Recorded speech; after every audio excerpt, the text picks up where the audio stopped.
नर्मदे नर्मदे हर। 47वां अध्याय मातृ तीर्थ का महत्व। श्री मार्कंडे जी बोले, हे धर्मराज, परम श्रेष्ठ मातृ तीर्थ जो नर्मदा के दक्षिण तट पर संगम के समीप स्थित है, वह भक्तजनों को यात्रा करनी चाहिए। वह नर्मदा का तट योगिनी माताओं का प्राकट्य स्थल है और पार्वती से अर्धनारीश्वर वेशधारी सर्प रूपी यज्ञोपवीत धारण किए भगवान शंकर भी प्रकट हुए। योगिनी माताओं ने श्री शंकर भगवान से कहा, हे प्रभु, हमें बड़ा क्षोभ है। हे महेश्वर, आपकी कृपा से हम समस्त देवों के अजय हैं, पर पृथ्वी पर हमारे नाम से भी यहाँ तीर्थ होना चाहिए। योगिनियों को एवं अस्तु यह कहकर भगवान शंकर अंतर ध्यान हो गए। श्री मार्कंडे जी ने कहा, जो मनुष्य उस तीर्थ में भक्ति पूर्वक नौमी तिथि या नियम पूर्वक शुद्ध होकर उपवास कर मातृ तीर्थ का पूजा करता है, उस पर सब माताएं एवं श्री शंकर जी भी प्रसन्न होते हैं। हे युधिष्ठिर, पुत्र रहित वंध्या और मृत पुत्रों वाली स्त्री को वहाँ मंत्र शास्त्र जानने वालों में श्रेष्ठ पुरुष स्नान प्रारंभ कराए। वह सुवर्ण सहित कलश में पंचरत्न और फल से युक्त होकर पुत्र चाहने वाली स्त्री को कांसे के पात्र में स्नान कराए। इससे वह स्त्री बड़े पराक्रमी एवं गुणी पुत्र को प्राप्त करती है। हे राजन, मनुष्यों द्वारा इस तीर्थ की ये महिमा कही गई है। मनोकामनाएं अवश्य ही पूर्ण होती है। मातृ तीर्थ से श्रेष्ठ कोई और तीर्थ न हुआ और नहीं होगा। जिस तरह की इसमें 64 योगिनियाँ जो हैं वो 64 हैं और 8 मुख्य योगिनियाँ होती हैं, 64 कुल योगिनियाँ होती हैं। और यह अगर नर्मदा तीर्थ की बात करें तो नर्मदा तीर्थ ये जबलपुर के भेड़ाघाट क्षेत्र में 64 योगिनी मंदिर और जिस तरह की इस मातृ तीर्थ में व्याख्या की गई है बिल्कुल उसी रूप में वहाँ पर स्थित है। परंतु मुगल काल में उन मूर्तियों को 64 योगिनियों की मूर्तियों को खंडित कर दिया गया है। ये बड़ी दुख की बात है। इस तीर्थ पर हम गए हैं और तब हमें इतनी जानकारी भी नहीं थी। बस इतना जानते थे कि ये 64 योगिनी मंदिर है और यहाँ पर रात्रि में कोई ठहर नहीं सकता। और उसके बारे में भी कुछ मैं आगे बताऊंगी। एक लिटरेचर में भी छपा था कि वहाँ पर रात्रि में कोई रुक नहीं सकता। नर्मदे है 48वां अध्याय लुंकेश्वर तीर्थ का महत्व। श्री मार्कंडे जी बोले, हे धर्मराज, सुर असुर द्वारा नमस्कृत मातृ तीर्थ के समीप जल के मध्य में स्थित लुंकेश्वर नाम का तीर्थ है। वह तीर्थ धरातल पर बड़ा ही पुण्यदायी एवं चमत्कारों से चमत्कृत है। हे भारत युधिष्ठिर, अब इस तीर्थ के महत्व में उसकी उत्पत्ति का वर्णन करता हूँ। सुनो, पूर्व काल में एक बलवान बल गर्वित महापुत्र का कालपृष्ठ नाम से एक प्रसिद्ध पराक्रमी दानव था। गंगा के तट पर उसने बड़ा ही उम्र तप किया। नीचे की ओर मुख कर उसने दिन रात घूम का पान किया। तब पार्वती के साथ श्री शिव जी वहां से निकले। बड़ी उग्र तपस्या में लगे हुए उस दानव को देखकर दयाशील माता पार्वती ने शंकर जी से कहा, हे महादेव, देखो वो मनुष्य धूम्रपान करते हुए तप कर रहा है, उस पर आप प्रसन्न हो और शीघ्र ही उसे वर दो। श्री शंकर जी ने कहा, हे प्रिय, तुम्हारा वचन मुझे नहीं रुचता। मनुष्य को सदा स्वकर्तव्य का निवेदन करना चाहिए। दूसरे के कार्य से क्या प्रयोजन। मूर्ख स्त्री, बालक और शत्रुओं के कथन से जो मनुष्य चलता है वह पुरुष घोर विपत्ति में पड़ता है, ऐसा सत्य ही कहा गया है। तब देवी पार्वती बोली, जिस स्त्री से उसका पति बहुत से कारण और बहाने लेता बन है, तब वह स्त्री लघुता को प्राप्त होती है। शास्त्रों में ऐसा भी सुना जाता है कि आप मेरी बात नहीं मानेंगे तो मैं प्राणों को त्याग कर दूंगी। इस प्रकार पार्वती के प्रेरणा से शंकर जी उस दानव के समीप गए। श्री शंकर जी भगवान बोले, हे दानव, तुम धूम्रपान क्यों कर रहे हो? किस लिए तप करते हो? तुम्हें क्या दुख है और क्या संताप है? अपनी अभिष्ट कार्य मुझसे कहो। आज भी तुम युवा दिखाई दे रहे हो तुम्हारी अवस्था 20 वर्ष की सी प्रतीत होती है। तुम अपने तप का विशेष कारण बताओ। दानों ने कहा, मुझे आप अचल भक्ति दें, आप पर मेरी श्रद्धा बनी रहे। हे भगवान, मेरे 1 सहस्त्र वर्ष तो निर्विघ्न बीत चुके हैं और 2000 वर्ष आपकी प्रसन्नता के लिए किए गए तप से पूर्ण हो चुके हैं। श्री शंकर जी बोले, हे सुब्रत, तुम अपना अभिष्ट वर मांग लो, मैं तुम्हें पर प्रसन्न हूँ। शंकर जी के वचन सुनकर दानवों ने विचार किया कि क्या मैं वर मांगूं अथवा संपूर्ण पृथ्वी को काम के बाण से पीड़ित होकर वह दानव इस प्रकार विचार करने लगा। दानव बोला, भगवान, यदि आप मुझ पर प्रसन्न हो तो मुझे वर देना चाहते हो तो संग्रामों से संतुष्ट नहीं होता और कुछ बल भी मुझसे में नहीं है। अतः भगवान जिसके मस्तक पर है पर मैं हाथ से स्पर्श कर दूं, वह देव दानव या गंधर्व कोई भी हो तक्षण ही भस्म हो जाए। श्री शंकर जी ने कहा, हे दानव, तुमने जो विचार किया है वह सब सफल हो। तुम उठो, शीघ्र ही अपने भवन जाओ। दानव बोला, हे देवाधिदेव, जब तक मैं आपके वर की परीक्षा करूं तब तक आप यहीं ठहरिए।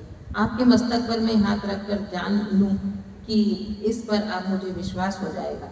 उस समय भगवान शंकर विचार करने लगे कि इस कार्य में स्वामी कार्तिकेय, विष्णु, ब्रह्मा कोई भी सहायक होने से में समर्थ नहीं है। आई हुई आपत्ति को समझकर भगवान शंकर नंदीश्वर से बोले, इस समय तुम कुछ दूर इस पापी को युद्ध करो। श्री शंकर के सिर का स्पर्श करने के लिए उस दैत्य कालपृष्ठ ने अपना हाथ फैलाया और नंदीश्वर के पुच्छ से ताड़ित होकर वह दैत्य दुखित होकर पृथ्वी पर गिर गया। तब श्री शंकर जी पार्वती के साथ दक्षिण दिशा की ओर चले गए। भय से डरकर ग्रीवा को मोड़कर बारंबार पीछे की ओर देख रहे भगवान शंकर ने अदृश्य हो जाने पर वह दानव कालपृष्ठ नंदीश्वर से लड़ने लगा। महाबली महापराक्रमी में दोनों ही लड़ने लगे। क्रोध के से वज्र समान प्रहारों से 3 घड़ी तक हाथों से वह बैल के सिर को स्पर्श करने नहीं कर सका। उच्च के प्रहार से उससे वह बैल दानव को घायल कर वृषभ नंदीश्वर तब श्री शंकर जी के पास चला। वहां दैत्य कालपृष्ठ भी शीघ्र ही उठा और नंदीश्वर के पीछे दौड़ा।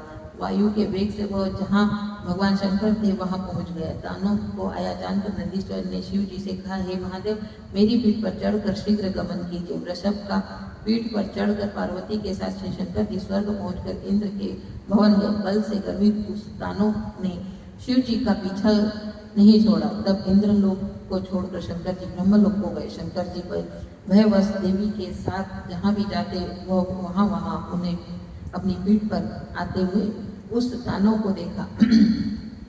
संपूर्ण लोकों में घूमकर शंकर बड़े विस्मय में पड़ गए। उन्हें कोई ऐसा स्थान नहीं मिला जहाँ कुछ समय विश्राम प्राप्त हो सके। देव दानवों का वहाँ भयंकर युद्ध जानकर प्रसन्नचित्त देवर्षि नारद वहाँ बहुत समय तक नाचते रहे। आज मैं धन्य हूँ, मेरा जन्म सफल हो गया, मेरा जीवन श्रेष्ठ है। बड़े कलह को देखकर मुझे बड़ा संतोष होता है। नारद जी देव दानव का युद्ध वहाँ छोड़कर भगवान शंकर के थे वहाँ आए। महादेव ने उनको देखकर सत्कार पूर्वक उनसे कहा, हे मुनि श्रेष्ठ नारद, तुम विष्णु को जानते हो कि वे कहाँ हैं। तुम शीघ्र ही वहाँ जाकर इस स्थिति से उनको निवेदन करो। नारद जी ने कहा, देव दानव सिद्धों को कि गंधर्व, सर्प और राक्षसों की सबकी विपत्ति को देवादिदेव आप निश्चय ही हर लेते हैं। आपके लिए असंभव कुछ नहीं। आप मन में ऐसा चिंतन भी न करें। भगवान आप पर जैसी आपत्ति है मैं समझता हूँ। शंकर जी ने कहा, नारद, जहाँ श्री विष्णु है वहाँ तुम शीघ्र ही जाओ। दानव जो कर रहा है वह सब तुम्हें ज्ञात है। इंद्र से संपूर्ण देवों से यह अवध्य है, अर्थात वध के योग्य नहीं है। हे महामुनि, तुम विष्णु के समीप जाकर उनसे यह निवेदन करो। नारद ने कहा, मैं वहाँ नहीं जाऊँगा क्योंकि वह क्षीर सागर में सुखपूर्वक शयन कर रहे हैं। भगवान विष्णु को प्रेरणा देने में उन्हें आज्ञा दीजिए।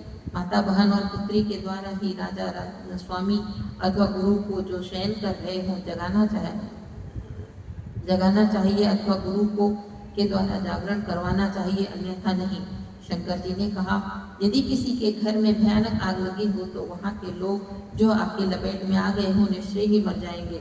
ऐसा जानकर सहायक उन्हें सोते अवस्था में क्या जगा नहीं पाएंगे। अतः समय एवं परिस्थितियों का विचार परम आवश्यक है। नारद जी बोले, भगवान आप शीघ्र ही अब जाओ, अपनी रक्षा करो। मैं भी वहाँ विष्णु भगवान हैं वहाँ जाता हूँ, इसमें संदेह नहीं। तब भयंकर नंदी और महाकाल खंबे हाथ में लिए वे मुक्तर आदि हथियारों से वहाँ उस दानव को मारने लगे। वे तीनों बड़े शरीर वाले 7 ताल वृक्षों के प्रमाण वाले परस्पर युद्ध करते हुए उन्हें शांति नहीं मिल रही थी। तदनंतर नारद विष्णु भगवान के पास गए। उस समय शेषनाग रूपी सैया पर लेटे श्री सागर में विष्णु जी को देवर्षि नारद ने कहा, श्री लक्ष्मी जी भगवान के चरणों में अपनी जांघों पर रखे हुए अप्सराएं उनके सम्मुख गा रही थी। उस सुंदर केशों वाले श्री विष्णु जी को भक्ति पूर्वक प्रणाम कर नारद ने कहा, आज मेरा जीवन सफल हो गया, जीवन सुंदर हो गया है। लक्ष्मी, आप संस्कार रहित होकर देवों के स्वामी श्री विष्णु जी को उठा दो। नारद का वचन सुनकर लक्ष्मी जी ने भगवान के चरणों में अंगूठे को दबाया और बोली, नारद जी द्वार पर स्थित है, भगवान आप उठो। भगवान भी नारद को देखकर बड़े हर्षित हुए और बोले, मुनिश्रेष्ठ तुम्हारा स्वागत है, आज की रात्रि सुंदर प्रभाव वाली है। नारद जी बोले, देव आपके दर्शन के लिए आज मेरा प्रातः काल सफल हो गया। इस समय देवों की कुशल नहीं है, वे बड़े भय में शीघ्र उठिए और चलिए। श्री विष्णु बोले, ब्रह्मा इंद्र रुद्र और जो भी देवगण हैं उनकी विपत्ति का कारण जो कहने योग्य हो उसे कहो। नारद ने कहा, दानव काल पृष्ठ में बड़ा उग्र तप किया है, उसके तप से संतुष्ट होकर श्री शंकर जी ने उसके सिर पर हस्त स्पर्श करने से भस्म होने का वर दे दिया। वर प्राप्ति के बल से वह देवे शंकर को ही मारना चाहता है। ऐसी चेष्टा देखकर महादेव शंकर देवों के द्वारा अन्यत्र हो गए हैं। नारद के वचन सुनकर मुनि के साथ विष्णु जी वहां आ गए।